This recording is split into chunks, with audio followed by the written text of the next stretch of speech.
مازال نتكمل مسلاي غف فاين كيضرون دي ليبيا كيتزغى مساكين ضا 24 يناير طاس سيدي فرحان يغمس نداكن في فرانين في السلويث اني قال ديالين دا 24 دجنبر ودلتا لان كرا يغمس انا من الجزيره ذويا ظنان بالك يزمح هذه اللي 24 يناير ودلا نتا ماشا شو تيضغاني ظلي 23 يناير ذا كان قانون الحكومه الحكومه النفاض نتايون تغلناو في حكومه الوحده الوطنيه ساول يظلين يكوين لاندي سلوين نتغيوانين غاكي نسقى ذاك عمداء البلديات ايوا كنا ذمليلنا اد مسلاين غاف ثمن داوث دستور تصيق ولا نشتكي ذاك اللي خبغ ناس نكلخني مزيغان وكنا تنفضون تشكر عاطي زمحنا اللي كيرا اللي مار كي يروحن كيرا تروحون لا هذا شي عادي خلقنا شقيق غير اما زيغان شكير دجان يون امو وسقامو اغلناو ناغوني نمازيغان اللي بيان في حد لكن يكن ياسن سلواين تغيوان نطرحو ثاغا شكو كي ذاك الاخ غا سوال لان كري روح المشا وحنا كنا دوالين وكنا دينينا شو دينينا شكي كنا نولي كذا كرين فقاون النار يا راسن كي تدوالام هادي بنقيق نسيت مسلاين نانسي ذا سلواين وسقامو نيك نمازيغان اللي بيان ما ينير الزلف لك الهادي الزول فلك كما رشيد الزول في مزيغ النمضان هذه ويفنى تصمد شي كي غاني ظلين لا حابه تشرح لنا ماذا حدث الامس نداء الحكومه لكي تلتقي مع كل عمداء البلديات على اي موضوع بالضبط وماذا حدث. طبعا هو في الامس كانت وزاره الحكم المحلي لحكومه الوحده الوطنيه قامت بدعوه البلديات مجالس البلديه في كل ليبيا لحضور ملتقى لدعم الدستور الليبي. كان هذا الملتقى في مدينه طرابلس. نحن كمجلس اعلى سبقنا هذا الملتقى ببيان في اجتماع رسمي مع عمداء البلديات الامازيغيه واعضاء المجلس الاعلى لامازيغ ليبيا. قررنا عدم الحضور في هذا الملتقى واصدرنا بيان بان هذا الملتقى غير صحيح، لأن وزارة الحكم المحلي والمجالس البلدية مهمتها مهمة تشريعية وليس مهمتها تنفيذية وليس تشريعية. التشريع هو مهمة مجلس النواب والجهات التشريعية في الدولة. فرفضنا تدخل الحكومة في وضع الدستور. فهذا اللي صار، يعني أصدرنا بيان. وكان في الأمس هم يرغبون في دعم مسودة الدستور ونحن نرفض هذه المسودة، لأن هذه المسودة نحن مقاطعين للجنة هيئة تأسيسية لصياغة الدستور منذ البداية. قاطعناها لأن لم تكن مبنية على التوافق وكانت مبنية على مبدأ المغالبة، ورفضنا المسودة وكل مخرجات لجنة الستين. هل هذا حدث انشقاق في صفوف الامازيغ ام لا؟ هل هناك بعض عمداء البلديات الذين ذهبوا الى هذا الاجتماع ام لا؟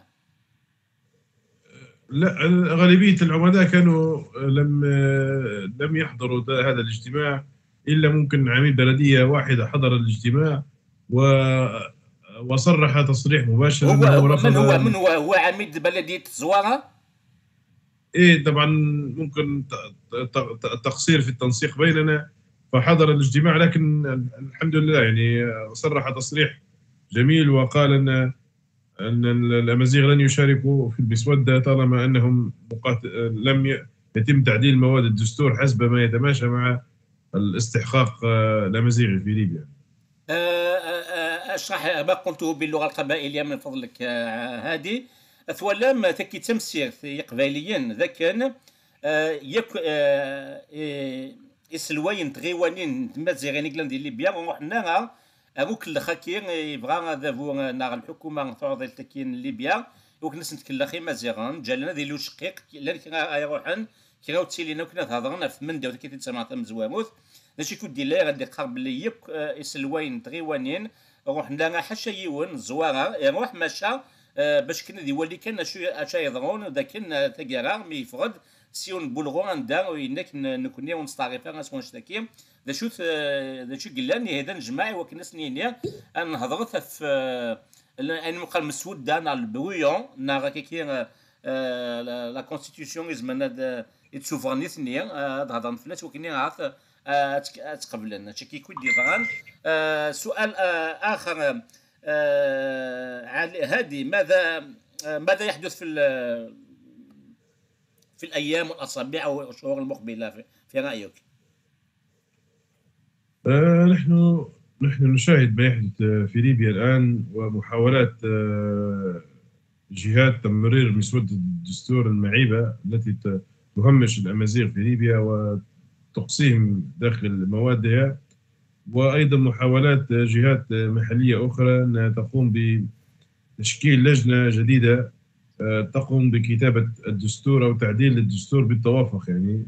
وهذا ما نطلبه نحن كمجلس أعلى وكل أمازيغ ليبيا. فسنشاهد الأيام القادمة تغيير، احتمال تغيير للجنة 60 بلجنة معينة من 30 عضو لتعديل مسودة الدستور أو كتابة قوانين دستورية جديدة. وهذا ما نسعى إليه، أن يكون لنا مشاركة في كتابة دستور ومشاركة فعلية وليست مجرد مشاركة شكلية يعني. نشارك بشكل إيجابي ونتحصل على حقوقنا بالكامل في القاعدة الدستورية التي سيتم كتابتها في الأيام القادمة.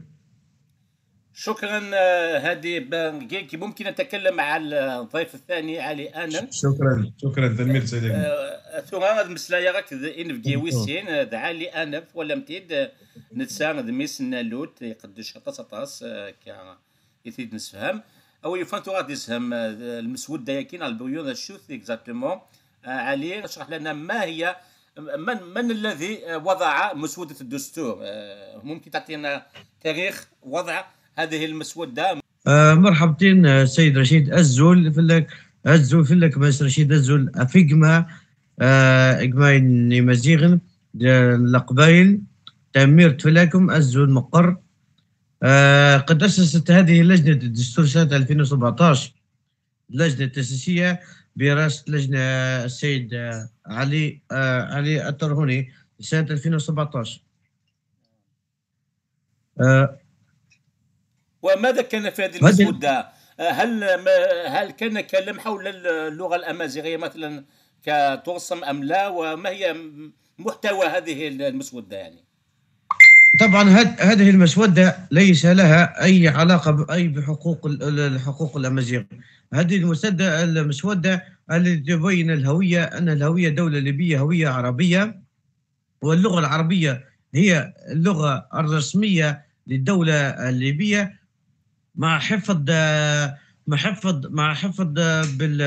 حفظ ودعم اللغات المكونات للدولة الليبية مثل الأمازيغية والتبو والطوارق. يعني معناها لا يوجد أي حق في هذه النصوص الدستورية، في المواد الدستورية الموجودة في الوثيقة مسودة الدستور.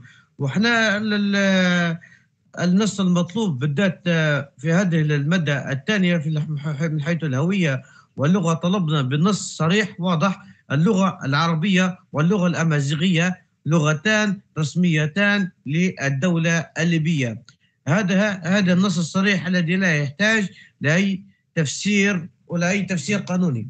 قد طلبنا بهذا النص أما بشكل الهوية فإن هوية ليبية، فإن ليبيا هويتها هوية أمازيغية وليست العربية.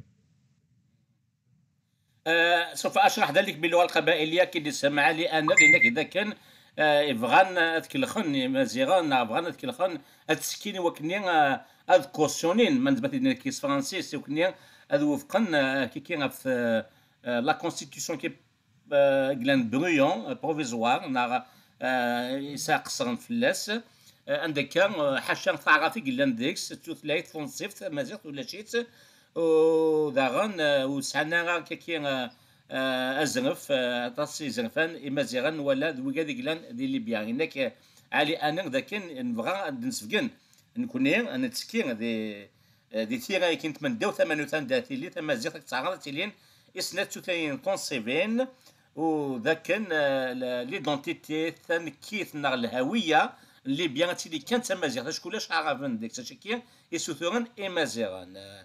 السؤال مطروح موالي علي. هناك قلت لي وراء الكاميرا بأن هناك خلط مزج بين التشريعي والتنفيذي. اشرح لنا ذلك بشكل أدق. بشكل أدق السيد رشيد، أنا كمحامي وأعرف الأمور القانونية، في أي دولة في العالم هناك السلطة التشريعية والسلطة التنفيذية والسلطة القضائية. يبدو أننا في ليبيا أو من بعض ما نراه وزارة حكم محلي، هل أقول من خلال منبرك للحكومة الوحدة الوطنية، ليس لديكم مستشارين قانونيين أو ليس لديهم أي خريج قانوني في هذه الحكومة؟ التدخل أو بالأحرى مبدأ فصل السلطات. مبدأ فصل السلطات منعدم وتحمل منعدم، أي تدخل السلطة التنفيذية في السلطة التشريعية. هذا لا يتوقعه أي خريج قانوني أو أي مواطن بسيط في تدخل هذه السلطات. ما دخل السلطة التنفيذية في السلطة التشريعية؟ هل هو ابتزاز؟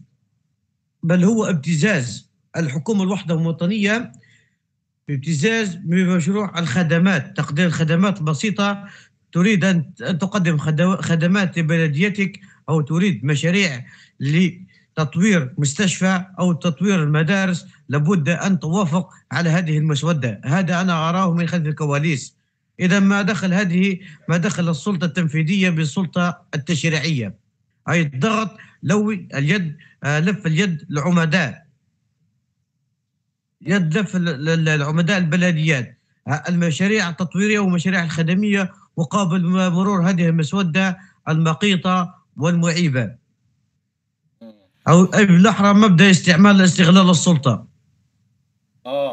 اشرح ذلك باللغه القبائليه كي دينا نعرفوها امستان شكون تاع ضافوغاتو على انا انك ذاك نكناش نسنادي كني الحوت كثموها جهدن الصحان نعطي اللي قاعد يلحونا في ذوث ومظال ذاك لان ثلاثه ذابوزن تروا بوفوار، يعني الى الجوديسيير الى ليكزيكتيف الى يعني لو ليجيسلاتيف، يعني يشد نسيمني يعني يشد اثنبط وين يشد داني غنخدم تمشي ثلاثه كي يذوفا لي تروا بوفوار الى قادرين سيباري الى قادر كل يوم هذه السن هذه السن ثمانينس ولا قاضي لي اسخلط يا راسن ماشي الحكومه كاين نباط كاين فاضل ليبيا تبغى تفرس ثاغونيس ذاك نسعى البوفوار جوديسي اكزيكوتيف ناع التنفيذي وكانت تستخدم اتساغ الميور ناع سلوين نتغيوانين ثنتاغ سيدي ريمان ثنتفكيد دي سيرفيس الخدمات اسوردير وكنا تضمع وكنا قبلا المسوده كي لا كونستيتيسيون دنا كاجن تروح كي تدينا عليه الاكسبلوات تستغل كي تدينا ايميت انت حكمتي سوغا التدريب العضيل وكنا تستخدم وكنا تكلخ لدغا وكنا تسعدي لا كونستيتيسيون كي نعطي من دوتا كي. السؤال الاخير نعم علي ولهذه في نفس الوقت ممكن يعني هل هذا